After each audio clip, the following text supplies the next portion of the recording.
Boa tarde para todo mundo que está aí conectado, boa tarde, dirigentes, supervisores, PCNPs, diretores, diretoras, nossos gestores Conviva das regionais, nossos professores orientadores de convivência, os POCs, e professores em geral. Muito obrigado por estarem conectados.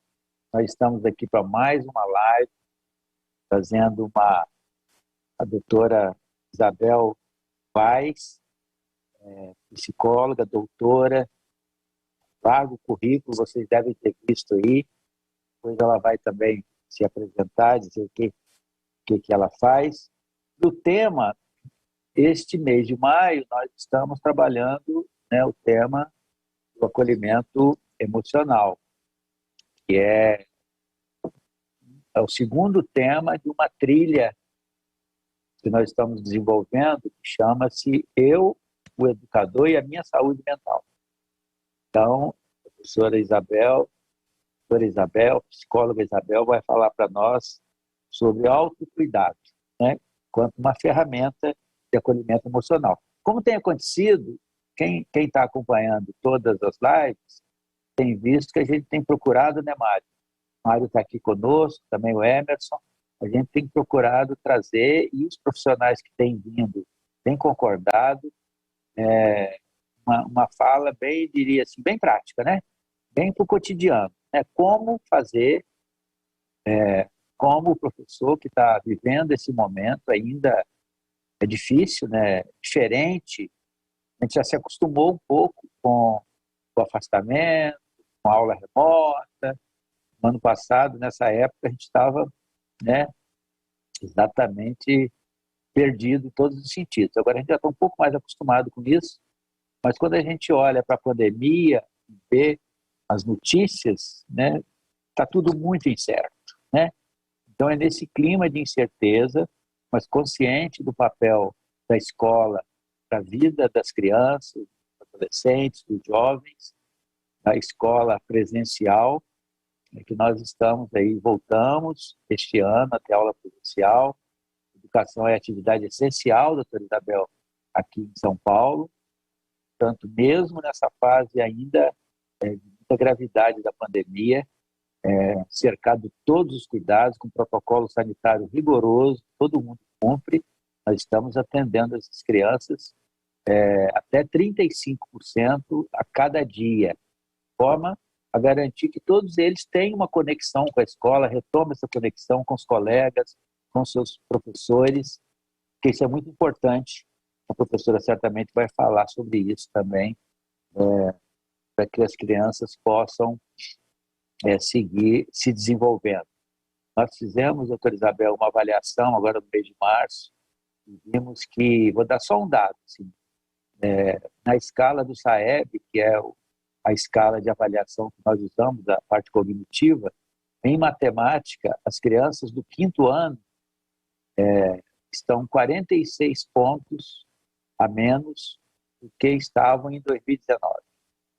Então, isso significa, a cada ano a criança agrega 4 pontos. Então, tem mais de 11 anos de defasagem de aprendizagem a recuperar. E em língua portuguesa, 29 pontos.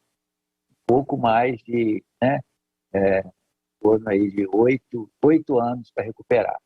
Mas nós estamos muito conscientes de que a gente vai achar caminho. Os educadores foram guerreiros no ano passado, estão sendo guerreiros esse ano, não sem dificuldades, sem cada um tem seu sofrimento, tem sua situação específica. Muitos no chat trazem suas questões, nós vamos procurar resgatar, a senhora poder orientá-los. Mas, enfim, o momento ainda é difícil, por isso é importante, essas lives que nós fazemos, trazendo profissionais, esses melhores profissionais que a gente tem, e todos vêm gratuitamente. A professora falava no início, quando conversávamos, como é importante isso. E hoje, na nossa rede, que é a maior rede de ensino das Américas, os nossos 250 mil profissionais já sabem que as questões da saúde mental são muito importantes, precisam ser faladas, precisam ser conversadas, precisam ser trocadas dentro da rede, até porque cada um de nós pode ajudar o colega, né? E cada um de nós pode se ajudar também. Esse é o sentido do autocuidado, né? Então, dito isso, eu queria dizer que nós vamos, como os que acompanham da SAB, nós vamos ter 20 a 25 minutos de apresentação da professora Isabel, o Mário e o Emerson vão acompanhar aí o chat, vocês vão colocando no chat, né? Como acontece, que eles estão gostando, ver que faz sentido. Dizem isso, é importante a gente saber se faz sentido ou não. Aqueles que estão com dúvida, fazem perguntas, aqueles que estão com alguma angústia, também colocam aí tudo. A gente presta atenção de tudo, né, Mário?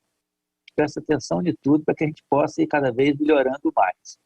Mas esse momento é um momento ainda muito desafiante para nós. E esse tema, o autocuidado enquanto ferramenta de acolhimento emocional, é muito importante, né? Como eu disse, diz respeito ao que cada um de nós pode fazer para nós mesmos, né? Isso a gente tem usado, a doutora Isabel, a senhora certamente conhece, é quase que um jargão que há no meio, né? Quando a gente fala do emocional das pessoas, aquela imagem do avião, né? De colocar, os professores têm que cuidar das crianças, mas primeiro eles têm que cuidar deles, têm que botar a máscara de respirar primeiro, que aí ele vai ficar melhor, né? Vai se sentir melhor, vai ter o seu próprio bem-estar e com certeza isso vai ser muito importante para ele poder cuidar das tantas crianças que cada professor cuida, né? Sempre um número grande. Então, professora Isabel, muitíssimo obrigado, né, pela sua presença aqui, pela sua agenda, muito nos honra. A senhora que tem um currículo aí invejável, né, muita experiência, que é professora, que é psicóloga, doutora, que é professora, que faz atendimento clínico também, né? Eu queria dizer para a senhora, antes de passar a palavra, que nós contratamos, no início desse ano, começamos em 17 de fevereiro, nós contratamos uma organização, uma empresa, chama-se Psicologia Viva, para atender a nossa rede. Não para atendimento clínico propriamente, mas para atendimento mais institucional, atender as escolas. Então, cada escola tem uma quantidade de horas semanais para chamar o psicólogo, o atendimento é por uma plataforma virtual, está indo super bem, é claro que tem uns problemas operacionais ali, toda uma questão de ambientação, tanto dos psicólogos quanto da escola, mas as escolas que já conseguiram achar um bom psicólogo, um profissional, pensa a escola, tem nos dado um retorno muito positivo. Então foi uma ação que a gente adotou esse ano para reforçar esse trabalho no qual a senhora está aqui, que a gente já faz desde o ano passado. No ano passado foram 28 lives, né, para levar uma reflexão para os nossos profissionais. E agora esse ano a gente inovou fazendo um percurso formativo, né? Na próxima terça-feira nós vamos ter uma mesa temática, né?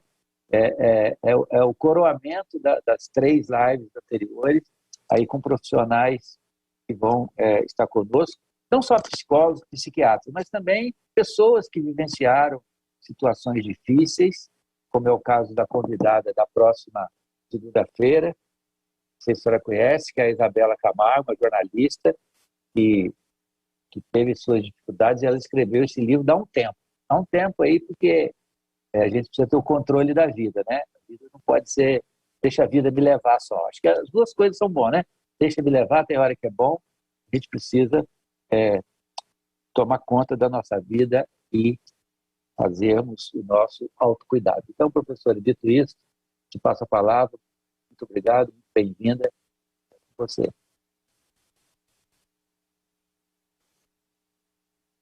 Muito obrigada, doutor Haroldo, muito obrigada a toda a sua equipe de trabalho, né, que vem aí me acompanhar nessa semana, né, nos preparando para esse encontro. É um encontro com o qual eu me sinto muito feliz, muito honrada, espero poder contribuir. Realmente, eu sou psicóloga clínica já há 30 anos, sou professora, fui professora de ensino fundamental no meu período de faculdade, depois passei a ser professora de graduação, e hoje eu sou professora em pós-graduação. Então, eu já tenho mais de 30 anos também aí de trajeto na área da educação e sou, assim, extremamente um amante mesmo da educação, acho que nunca vou largar a educação, né? Mas eu tenho uma clínica também muito ativa, saúde mental na saúde pública, né, por muitos anos. Agora eu já me aposentei e sigo na carreira privada, né, como psicóloga clínica.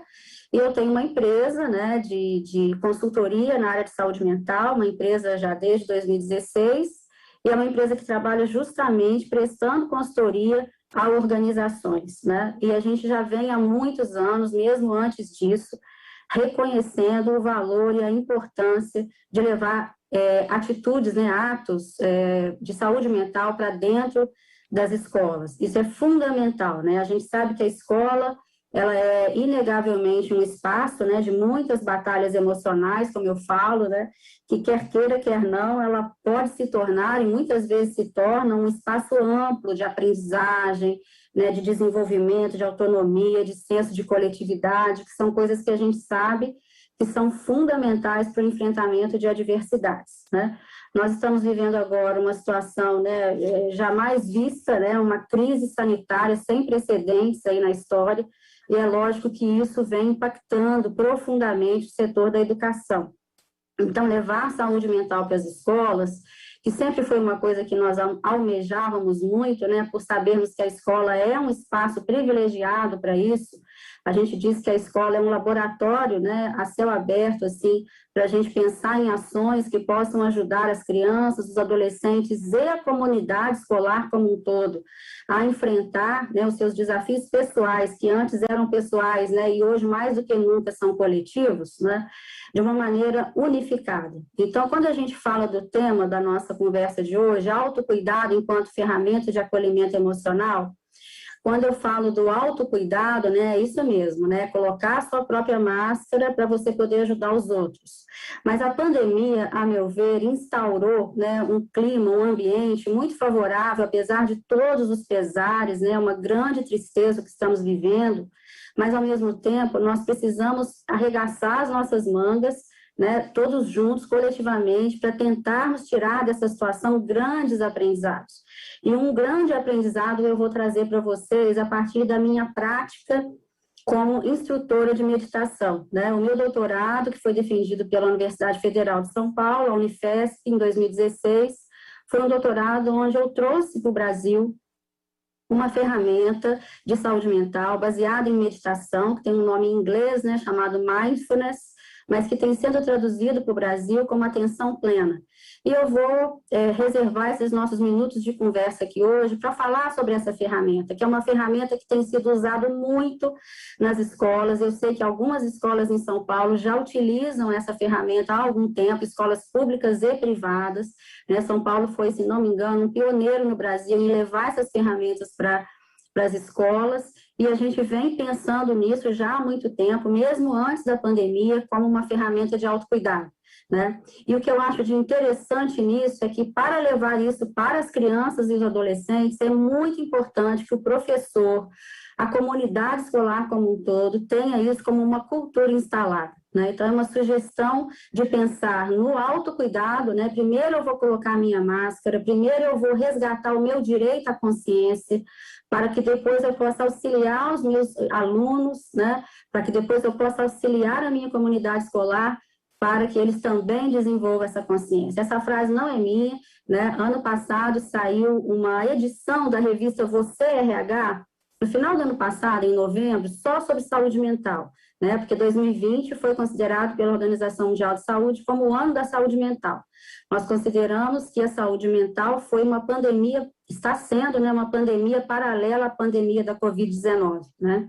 Então, a OMS declarou.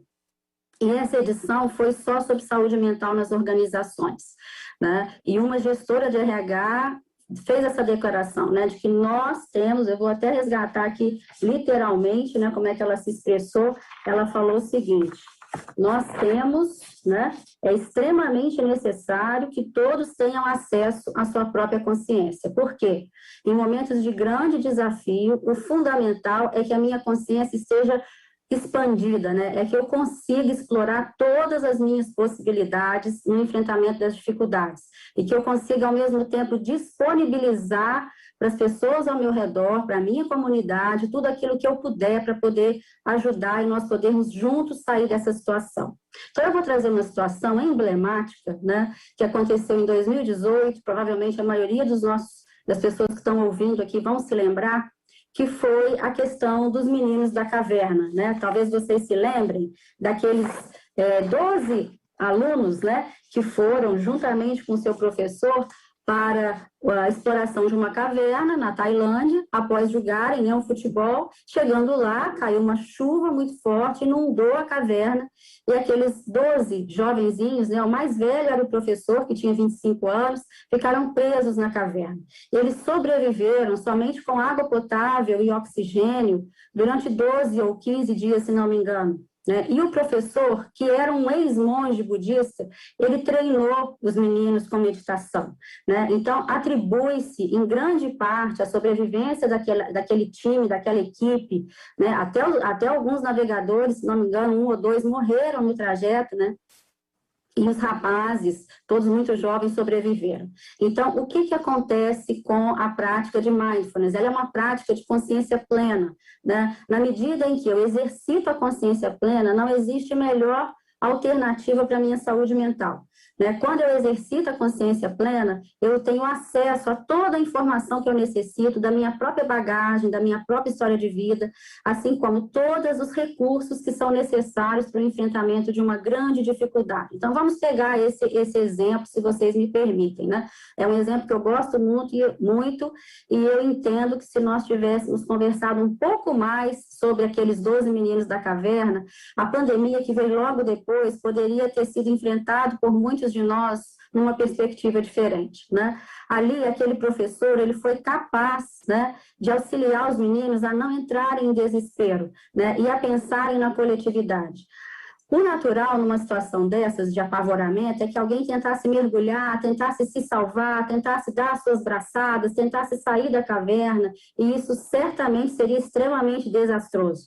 Né? No entanto, a opção foi pelo coletivo. A opção é o que precisamos fazer para nos mantermos nessa situação aqui de uma maneira protegida, né? De uma maneira que nós não nos desesperemos. Né? Então, a meditação, a mindfulness é uma prática baseada em meditação que regularmente nós praticamos no nosso dia a dia, e é uma sugestão, né, importante para que a gente leve algum tipo de prática nesse sentido, que é baseado em respiração para as escolas, é no sentido de que nós possamos exercitar a nossa humanidade. Então, quando a gente fala do autocuidado como ferramenta de acolhimento emocional, é alguma coisa que eu vou exercitar em mim a partir do exercício da consciência plena, né? E aí eu vou conseguir levar isso para o meu contexto, né? Seja para a minha família, seja para o contexto do meu trabalho, para a minha escola, né? Na verdade, já existem muitos programas dentro da área da educação, Amigos do Zip, que é um programa antigo, né? Que há mais de 15 anos a gente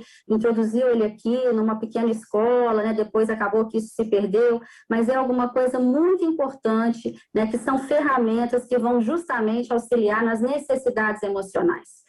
Nesse momento, nós estamos no modo sobrevivência ainda. A nossa grande necessidade emocional é de sobrevivência. E essa necessidade, ela vem à frente de qualquer outra necessidade que nós possamos ter. Ela precisa vir à frente, né? Então, quando o senhor fala, né, de que as escolas estão seguindo todos os protocolos de segurança para que a comunidade escolar possa funcionar, isso é fundamental, né? E o contexto da pandemia instaurou exatamente isso. O que precisamos fazer coletivamente para que a gente consiga sobreviver, né? E para que a gente consiga passar por essa etapa tão desafiadora, né? De uma maneira consciente, lúcida e nos esforçando coletivamente, né? Então, a ferramenta da atenção plena, né? Ela nos coloca em contato exatamente com isso. Quais são as minhas necessidades essenciais nesse momento que eu estou vivendo aqui? O que eu preciso fazer e que possa não só ajudar a mim, como ajudar também a minha comunidade,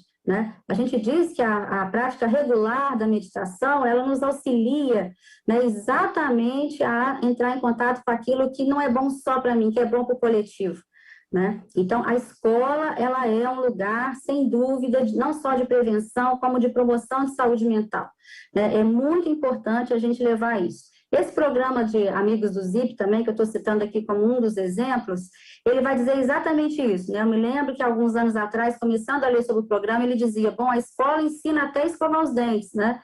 Mas a gente muitas vezes perde a dimensão do quanto que a habilidade emocional, né, as habilidades ligadas ao emocional são fundamentais justamente pelos enfrentamentos emocionais que o contexto escolar enfrenta diariamente. Então, a minha sugestão é que nós possamos parar agora 2 minutinhos e eu vou convidar vocês para uma prática de atenção plena de 2 minutinhos, se vocês me permitem. Não tem grandes mistérios. O que eu vou pedir é que você apoie os seus 2 pés no chão, onde você estiver, solte os seus ombros, ampare a sua coluna, ampare a sua região lombar, no encosto da cadeira onde você estiver, ou no chão, na parede. Podemos alinhar o alto da nossa cabeça com o teto, como se alguém estivesse te puxando lá para o teto, mantendo a nossa coluna reta. Se a sua cadeira for uma cadeira de espaldar reto, você pode encostar. Se não, apenas apoie a sua região lombar e tente alcançar o alto, né, o teto com o alto da sua cabeça, como se você quisesse alcançar. Solte as suas mãos, apoie as suas mãos sobre as suas pernas, as suas coxas. As mãos podem estar voltadas para cima ou para baixo, do jeito que for mais confortável para você. E nesse momento agora, vamos simplesmente nos conectar com a nossa respiração. O ar que entra pelas narinas. Procure acompanhar essa trajetória do ar, veja se ele vai até abaixo do seu umbigo ou não. E depois procure soltar o ar completamente, acompanhando a barriga que vai murchando, ou soltando o ar completamente. Inspira mais uma vez, não precisa alterar a sua respiração, é só acompanhar o fluxo da sua respiração. E solta o ar completamente. Algumas vezes, 2 ou 3 vezes. Procure levar a sua atenção para a sua respiração. Nessa prática, nós treinamos a autoconsciência, né? Nós treinamos voltar a nossa atenção para o nosso próprio corpo. E a nossa respiração, ela é a nossa maior aliada. Talvez nesse instante você esteja experimentando aí várias coisas ao mesmo tempo. Talvez um pensamento acelerado, várias imagens, algum desconforto físico, ou mesmo alguma cobrança, julgamento em relação ao seu próprio exercício. Isso é muito natural, é assim que a nossa mente funciona.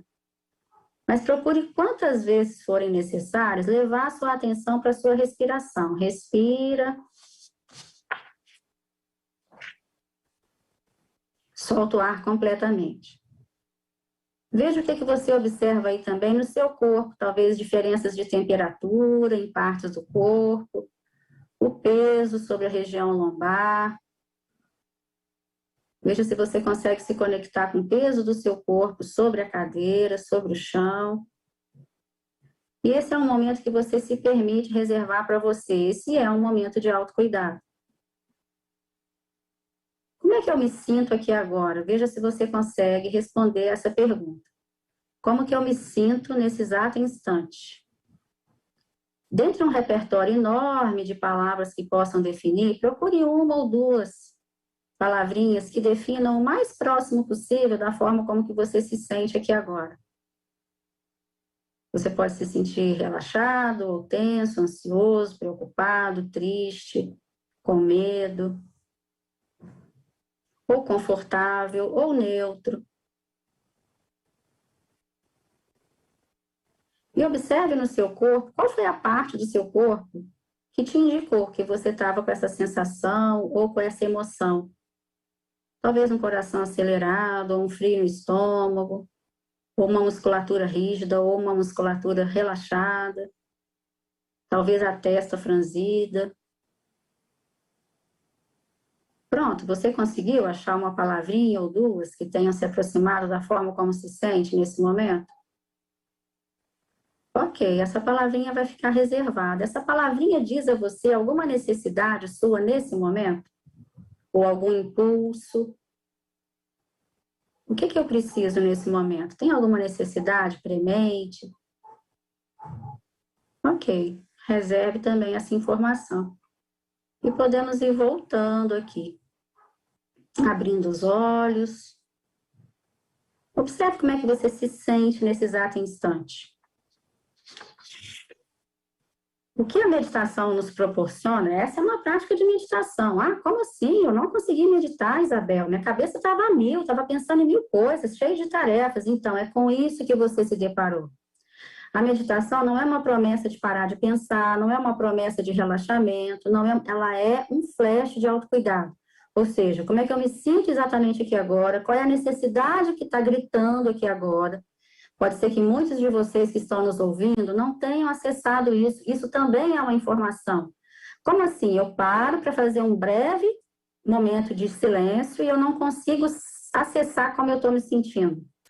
O fato de nós não acessarmos como nós estamos nos sentindo e não conseguirmos nomear a forma como nós estamos nos sentindo no nosso dia a dia ou numa situação desafiadora é extremamente comprometedor, porque voltando aos meninos da caverna, caso eles tivessem feito, e provavelmente o fizeram, uma pequena prática de consciência plena, talvez alguns deles indicassem assim, a minha necessidade é pular aqui agora nessa água e sair nadando para ver minha família.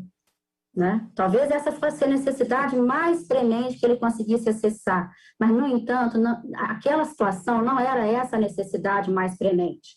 A necessidade mais premente é da sobrevivência.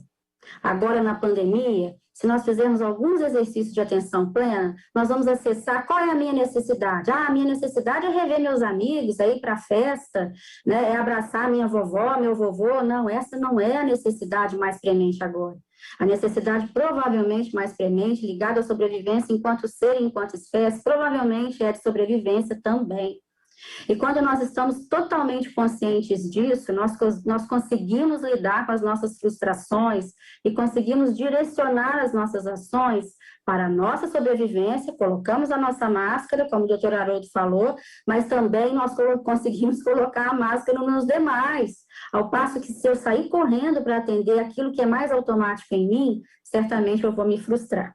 Então, a prática da consciência plena hoje, extremamente usada no meio da saúde, na área educacional, é uma prática baseada em meditação. Nessa meditação, a gente usa muito a respiração como âncora, e é uma prática de autoconsciência para que eu me torne cada vez mais um gestor da minha atenção, para que eu me torne cada vez mais um grande observador de mim mesmo, né, de uma forma sistemática e organizada e menos automática. Ela também é uma prática de autocontrole, né, para que eu consiga observar os meus impulsos antes que eles realmente se apresentem, né, e com isso eu consigo fazer melhores escolhas para mim, para a minha comunidade, para as pessoas ao meu redor, de uma forma consciente. As nossas gratificações hoje, diante da pandemia, do isolamento social que nós estamos cumprindo, né, e de todas as ações que a gente possa fazer para a coletividade, igual essa que a gente está compartilhando aqui agora, né, são no sentido de beneficiar a todos, e não a mim exclusivamente. O meu eu, o meu self, né, ele tem essa tendência de, querer se beneficiar para si mesmo imediatamente, mas isso não é um verdadeiro autocuidado. O que adianta eu atender uma necessidade minha, imediata, se isso não for bom para todos? Então, os professores que estão nos ouvindo, assim como toda a comunidade escolar que porventura esteja nos ouvindo, vamos pensar em ações que possam beneficiar ao professor, à comunidade, assim como aos alunos, até porque não existe diferença. Uma outra coisa que essa situação de pandemia nos escancarou, a meu ver, é exatamente isso. Professor, supervisor, coordenador, né, pessoal da administração, da limpeza, está todo mundo junto. Né? Aquilo que os nossos alunos estão passando, provavelmente os professores e todas essas pessoas, todos esses colaboradores também estão vivenciando da mesma forma. Apesar de haver uma tristeza profunda nessa situação, existe uma sabedoria muito grande também. E à medida que a gente consegue exercitar o autocuidado, a gente consegue exercitar o cuidado coletivo, porque aquilo que eu sei que é bom para mim, eu quero para todos também. E por terceiro, e para terminar essa fala inicial, a autoeficácia. Então, a prática de consciência plena vai me permitir o autocuidado a partir do exercício da autoconsciência, então, desenvolvimento de uma gestão de atenção orientada para propósitos, valores e metas, autocontrole, né? Então, com isso eu diminuo a minha impulsividade e autoeficácia, né? Você se percebendo cada vez mais confiante, capaz, né, nos seus enfrentamentos. Nessa exploração em aberto que nós tivemos uma breve experiência aqui juntos agora. Tá? Então, é importante lembrar que essas práticas baseadas em mindfulness, elas têm hoje um fortíssimo embasamento científico, né? Então, as melhores universidades do mundo hoje aplicam esses protocolos, né? São protocolos, as pessoas são treinadas para desenvolverem essa performance, tanto na área empresarial, organizacional, de uma maneira geral, nas escolas e principalmente na área da saúde, tá? Eu queria só mostrar para vocês o livro, né, que eu lancei o ano passado, né, Mindfulness e Terapia Cognitivo-Comportamental, pela editora Manoli, e aqui a gente tem uma descrição muito detalhada de como é que são esses programas, a quem que eles atingem, né, como é que eles são estruturados, né, e essa adaptação que eu fiz para o Brasil. Né? Eu estou aberta aqui às perguntas e à participação de vocês para complementar aqui essas informações.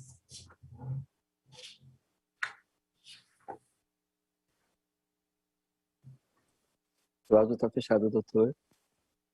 Muito bom, doutora Isabel. Experimentar a meditação realmente faz muito sentido. A senhora falou do Amigos do Zip. Aí me lembrou, 2008, 2009, eu era secretário de Educação lá no Espírito Santo, e nós aplicamos o Amigo do Zip com crianças de 7 e 8 anos, na turminha do primeiro a quinto ano. E foi um sucesso total, as crianças realmente se desenvolveram bastante, muito legal. Depois não foi possível continuar, mas valeu muito a experiência. Eu queria te perguntar o seguinte, no seu livro, as pessoas encontram aí uma orientação bem prática de como praticar a meditação coletivamente? Eu pergunto isso pelo seguinte, no ano passado, quando começou a pandemia, nós do Conviva, nós discutíamos, né? Claro que qualquer um precisava ser psicólogo e soubesse que, de uma hora para outra, né, todos foram para casa, os alunos e os professores. E, na época, nós não tínhamos o centro de mídias que nós estamos usando aqui agora. Cada um usava o WhatsApp, enfim, os recursos que eram disponíveis pessoalmente. Então, foi um momento muito difícil e a gente vislumbrou que as pessoas teriam dificuldades, né? As pessoas não são iguais e as dificuldades não são iguais, mas isso aumentaria. E, além das lives, como essa que nós estamos fazendo, a gente criou também um programa chamado Conexão Solidária. O Conexão Solidária, hoje nós temos perto de 100 grupos, mais ou menos 1.400 pessoas que participam nas regionais. Nós queremos levar isso para as escolas também, né? São 10, 15 pessoas que pegam 1 hora por semana, se reúnem, e eu brinco dizendo que proibido falar em trabalho. É para as pessoas se cuidarem, né? Poderem compartilhar alegrias, né? Poder também trazer suas dificuldades. E a senhora falando aí, eu fiquei pensando nessa ideia, né? Que uma das práticas que esses grupos possam vir a adotar seria a prática da meditação. Incorporar isso como digamos assim, uma rotina dos grupos, né? Como forma de autocuidado. E eu gostei muito, me chamou muita atenção, que quando a gente fala em autocuidado, a gente pensa na gente, né? Mas a sua fala dizendo que o autocuidado de nada vale se ele não for bom para todos, né? Então, cuidar de si é também cuidar do outro. E essa é uma agenda que a gente tem falado muito, né? Sobretudo quando vários professores, colegas aqui se manifestam, olha, eu estou muito ansioso, muito ansioso, né? Tudo muda, hoje é uma orientação, amanhã é outra. Essa situação toda que nós estamos vivendo, a gente tem falado para as pessoas, olha, vocês precisam se ajudar aí, né? Tem os psicólogos na educação, é o programa, mas a gente tem que ser um pouco, nesse sentido, psicólogo também, conosco mesmo e com as crianças. Então, essas observações que eu queria fazer, aí deixar você comentar, e o Mário e o Emerson estão aí selecionando também, depois eles vão trazer as observações do público aqui através do chat. É com você, Isabel.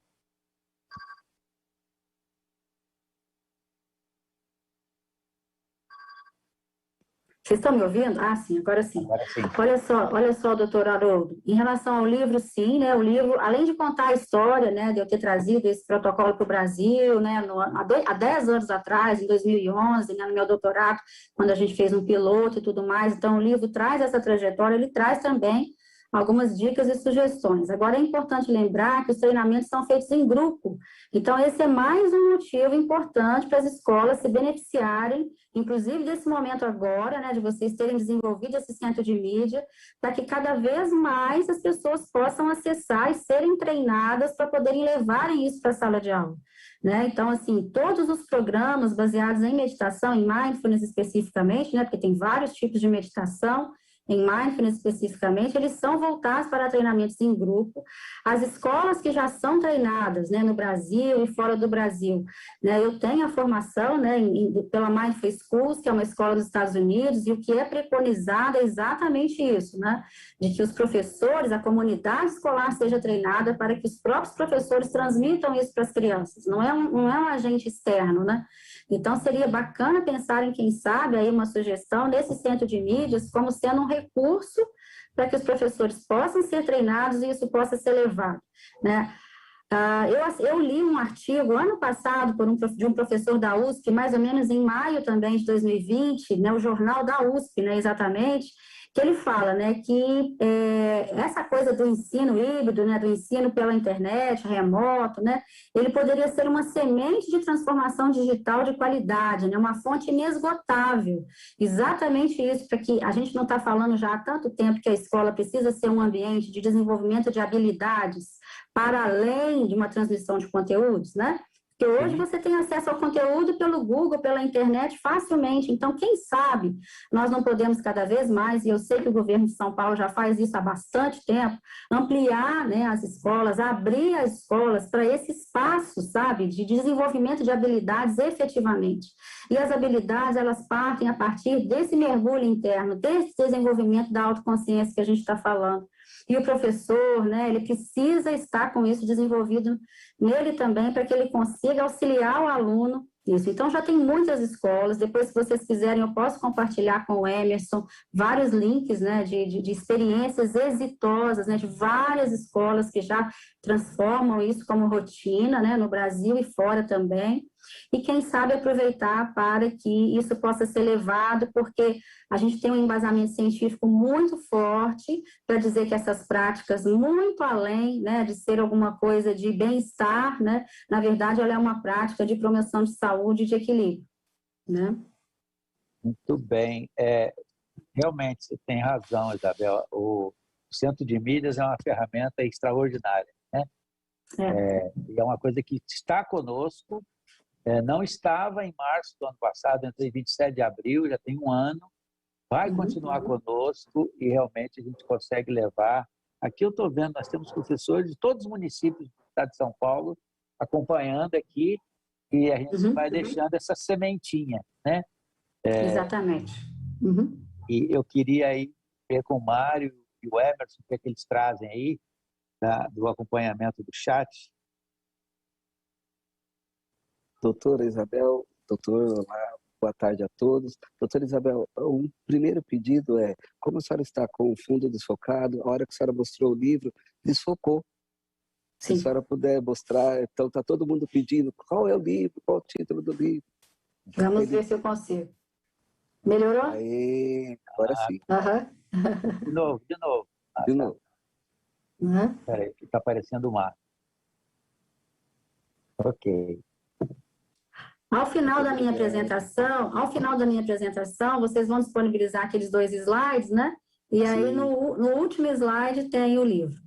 Tá ok, doutora. Tá? Então, vamos lá. Tem algumas, além dos grandes elogios aqui, o quanto é importante, eu vou fazer 2 perguntas em uma só. Vou juntar a professora Ana Paula e o professor Robson. Existe muita resistência ainda nas escolas, porque confundem meditação com religião. E aí a pergunta é, como romper essa resistência, essa confusão? Né? O professor Robson, é desesperador fazer isso e saber que temos que sobreviver ao mesmo tempo e viver com todas as nossas preocupações. Como lidar com essa prática do mindfulness no dia a dia? Ótimas perguntas e muito obrigada. Né? Então, olha só, quando eu trouxe esse programa para o Brasil, em 2011, você imagina, levar para o Sistema Único de Saúde, porque a minha pesquisa foi feita no SUS, né? A minha coleta de dados foi um ensaio clínico randomizado, né? Então a gente usou uma metodologia científica muito forte, né? A coleta de dados foi feita no SUS com pacientes tabagistas, né? Em programa de tabagismo do Ministério da Saúde do SUS, então assim, imagina, você chegar num programa de tabagismo há 10 anos atrás, no SUS, né, e falar, queria testar um programa baseado em meditação para os pacientes tabagistas. E eu me lembro que a minha orientadora do doutorado, a minha co-orientadora, a professora Elisa Kozassa, que é uma neurocientista maravilhosa, aliás, vou convidar vocês para um curso comigo e com ela, que vai começar hoje à noite. O Mário vai colocar aí para vocês depois, por favor, disponibilizar o link para quem tiver interesse. Um curso sobre medo, vão ser 3 segundas-feiras, aproveitando aqui para falar. E começa hoje à noite, às 19 horas, mas enfim, a Elisa, que é uma neurocientista maravilhosa, na época eu virei para ela e falei exatamente sobre isso. Elisa, as pessoas vão achar que é uma coisa ligada à religião. Aí ela falou, Isabel, capricha e mostra todas as universidades do mundo que já fazem isso como rotina na assistência na saúde, né? E assim eu fiz, sabe, Mari? Então, na verdade, levando informação, eu nunca enfrentei esse tipo... No meu livro eu falo isso, eu falo que eu tive esse receio no início, as pessoas confundirem com religiosidade, com religião, e eu enfrentar preconceitos e barreiras, nunca enfrentei, te falo sério, nem no início, nunca enfrentei.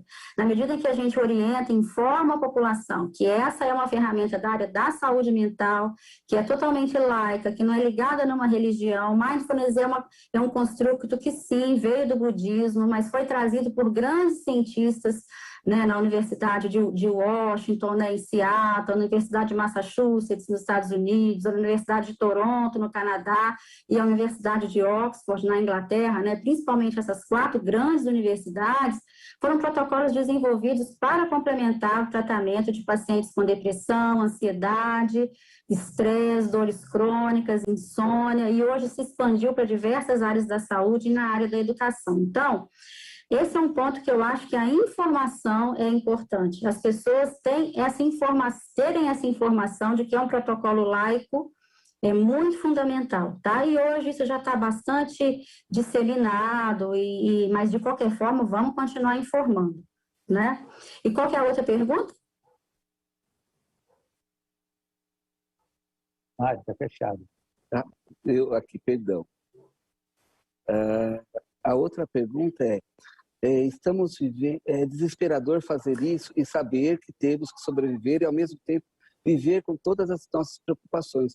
Como lidar com essa prática do mindfulness no dia a dia?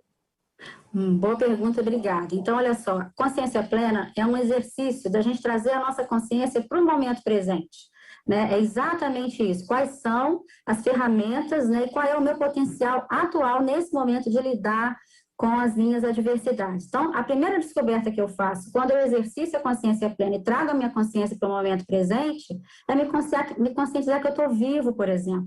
Na verdade, quem antecipa é a minha mente, é ela que que fica, né, trazendo várias possíveis catástrofes e possíveis problemas que eu posso vir a ter. Eu posso perder o meu emprego, ou pode me faltar comida, né, várias coisas bem típicas da pandemia e que a gente sabe que para muitas pessoas isso não é só uma antecipação, isso muitas vezes é uma realidade, mas por que levar esse tipo de exercício de consciência plena para o meu dia a dia? Porque eu me conscientizo, por exemplo, que na verdade não adianta nada eu ter comida na minha mesa se as pessoas à minha volta estão sofrendo de fome. Então, na verdade, a prática consistente da atenção plena, ela não é uma prática só de autocuidado, como a gente já falou. E na medida que eu me conscientizo disso, a conexão, sentir-se conectado é algo da natureza humana, mas que se perdeu ao longo do tempo devido ao nosso autocentramento, ao nosso egoísmo, ao excesso de consumismo, uma série de coisas. Então, na verdade, a gente precisa resgatar essa consciência de que, nossa, eu estou com dificuldades, mas eu posso ser ajudado. Um grande neurocientista, né, o Richard Davidson, da Universidade de Wisconsin, ele falou que um dos grandes pilares da saúde mental é justamente sentir-se conectado, além do desenvolvimento da consciência, do insight, de ter um propósito, mas sentir-se conectado é muito fundamental. Então, quanto mais eu exercito a consciência plena, né, mais eu vou saber que não adianta nada o meu bem-estar se o mundo ao meu redor está caindo aos pedaços. Então, eu preciso, né, me envolver em atividades que possam levar o benefício à grande maioria das pessoas que eu puder atingir. Cada um de nós não consegue salvar o mundo, mas cada um de nós consegue ajudar num raio de ação X ou Y. Então, a gente precisa saber qual é o raio de ação que eu consigo ajudar para que todos nós possamos, a cada dia, exercitar a consciência plena e saber, não adianta nada, né, eu ir agora pegar um avião e tomar minha vacina nos Estados Unidos, se 99% da população brasileira não consegue fazer isso. Eu posso até ir para os Estados Unidos se eu achar que posso, que devo, né? Não estou criticando quem faz não, gente, pelo amor de Deus. Eu só estou dizendo que essas pessoas talvez sejam uma delas que consigam, por exemplo, bom, deixa eu ver o que eu posso ajudar a minha comunidade, já que eu tenho essa facilidade. Então, na verdade, o exercício da consciência plena é sentir-me, né, que eu possa me sentir inserido efetivamente numa coletividade. E não existe nada mais emblemático para isso do que o ambiente da escola, né? A escola é o nosso primeiro laboratório social da vida de todos nós, né? Da vida de todos nós. Esse programa do ZIP aí, doutor Haroldo, eu sei, foi no início dos anos 2000, né? 2004, 2005 que surgiu, meu filho era criança na época, hoje ele já é adulto, graças a Deus aí está com 27 anos, já não mora mais comigo, mora em São Paulo. E ele era pequeno na época, sabe? E ele era gordinho, né? E ele sofria bullying na escola com isso. E aí, um dia, ele usa óculos de grau, um dia o óculos dele caiu, um amiguinho foi lá e pisou, ele chegou com o óculos pisado em casa.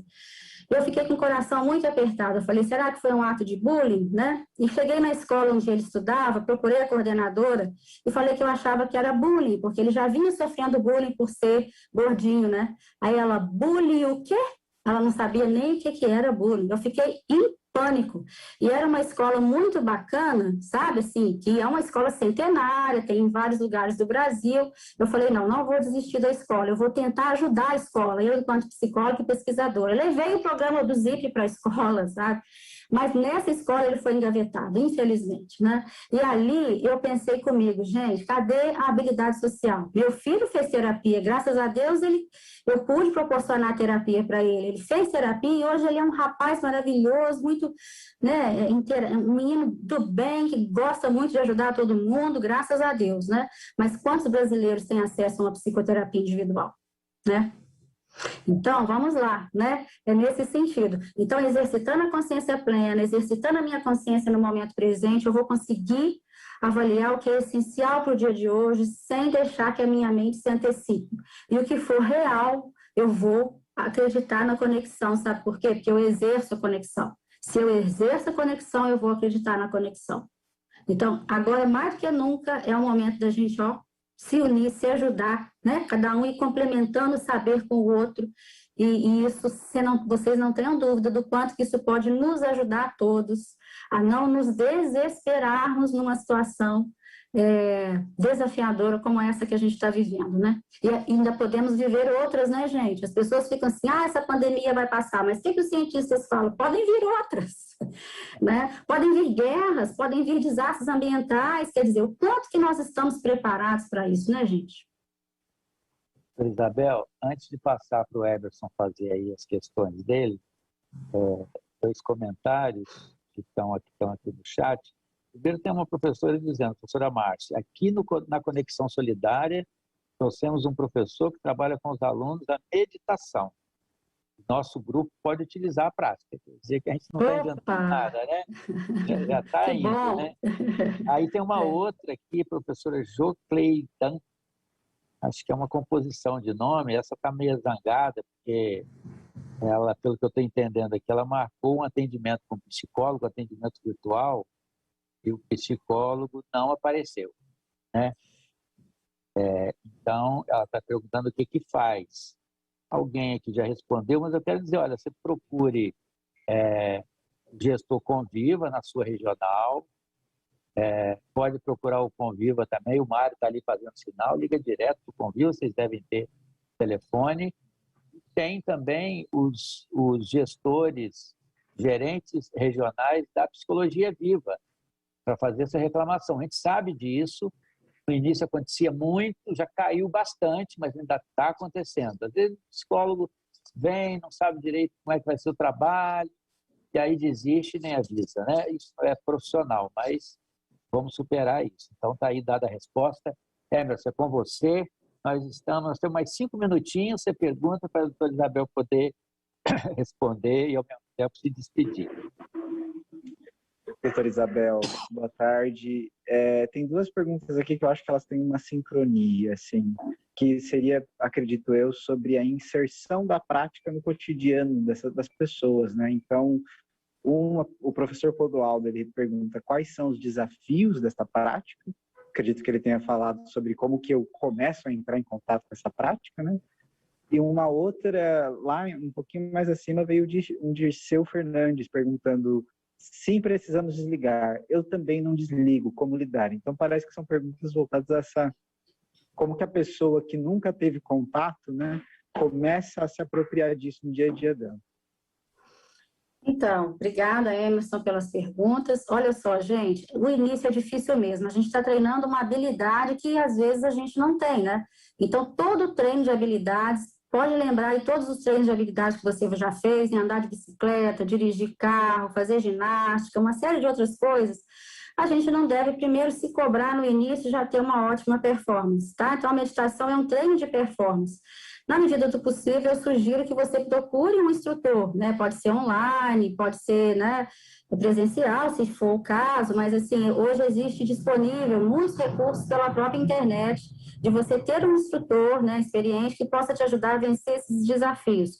Mas os desafios são sabidos, né? Então, assim, muitas vezes a cabeça não para, a pessoa tenta meditar, tenta se concentrar e não consegue, só que isso já é um retrato de como que eu estou, isso já é um retrato. Então, meditar é você se familiarizar com você mesmo, com o seu funcionamento e com aquilo que realmente é essencial para você.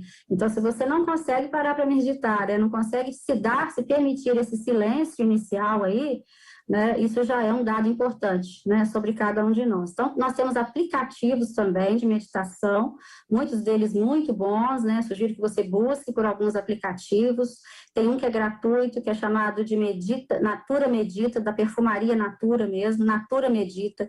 Ele foi desenvolvido por cientistas, por pessoas experientes, é um que eu recomendo, e tem outros que são pagos, né, mas que são muito bons. Mas, de antemão, eu sugiro esse. Mas continue enfrentando dificuldades. Procure um instrutor, na medida do possível, né, que possa te auxiliar nesse trajeto. E o gostoso de fazer o treinamento é em grupo mesmo, para que o instrutor, juntamente com as pessoas que estão participando ali, possam trocar suas experiências e vencer essas dificuldades, tá? No meu espaço terapêutico, né, que é a minha empresa, Espaço Terapêutico, nós temos um grupo de manutenção das práticas de mindfulness. As pessoas que participam do treinamento comigo, que é um treinamento de 8 semanas, 2 horas por semana, elas depois são convidadas a participar nesse grupo, que é um grupo permanente. Toda terça-feira à noite, já há mais de 4 anos, a gente se reúne para meditar juntos e conseguimos manter essas práticas regulares.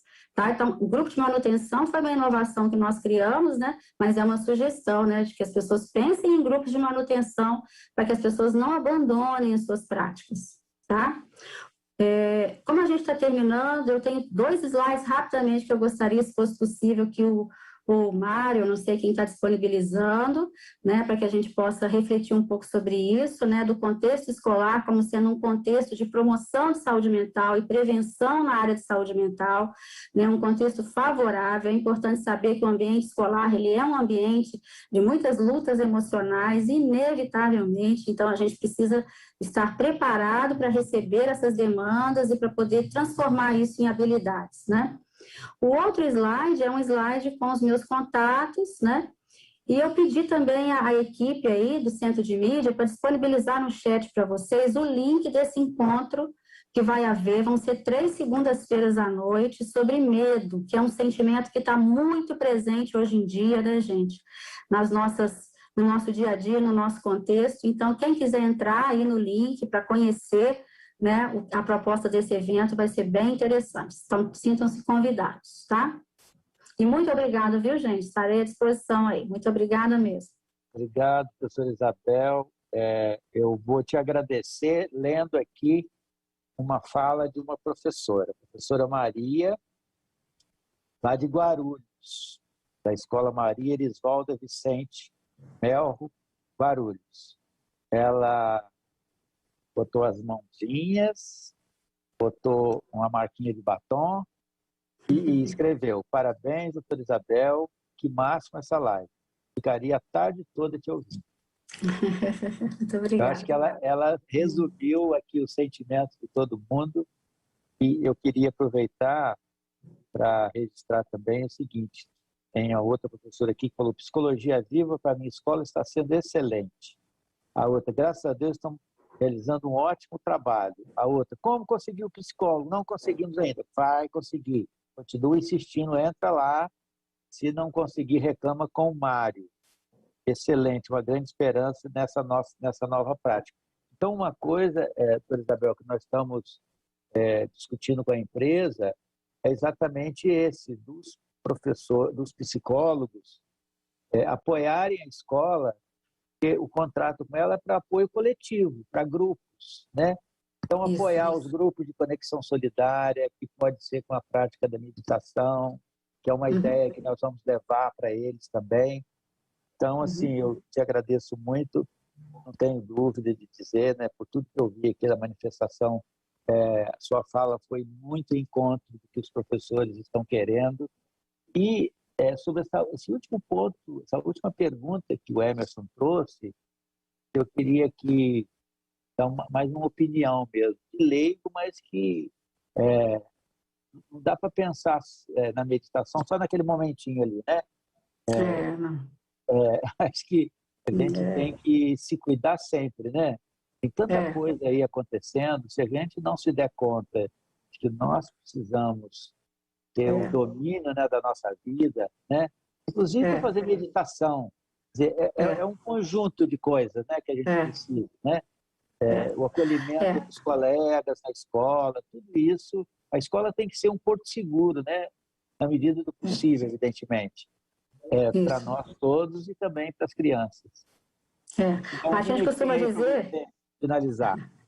A gente costuma dizer que 15, 20 minutos de meditação diária são suficientes, né, para que a gente possa se orientar pelos nossos princípios e valores. Mas se a pessoa, não, eu não tenho 15 nem 20 minutos, bom, então você precisa de 1 hora de meditação por dia. E, na verdade, é uma prática que você leva para a sua rotina, né, e é uma prática de higiene como outra qualquer, mas é claro, demanda treino, né? E ela, sem dúvida, não é só naquele momento ali. O que aquele momento nos revela é o que é essencial e inegociável para mim. E é nesse sentido que eu vou agindo na direção, tá? Então, isso se expande para o meu dia e para a minha vida, né? A senhora me lembrou aqui que a professora Raquel Queiroz, que trabalhou conosco aqui, agora é secretária do Rio Grande do Sul, ela me contou, não sabia, que de manhã ela tem meia hora de oração, meia hora de meditação, todo dia. Daí ela vai para o dia. É uma pessoa alegre, feliz, realizadora. E é o que a gente quer que todo mundo seja, né, doutora Isabel? Isso nos conecta com a nossa motivação mais íntima, né? Então, isso costuma ser uma energia muito boa que circula. Eu falo que a gente não sai de casa sem pentear o cabelo, né? Mas a gente sai de casa sem fazer uma boa higiene mental. Obrigado, Isabel. Obrigado a todo mundo. Eu que agradeço, viu? Aí, foi muito bom. E essa nossa live, ela fica gravada, fica à disposição. Quem quiser rever depois, outros que não viram quiserem ver, tá bem? Boa tarde a todos, até a próxima. Até segunda que vem. Tchau, tchau.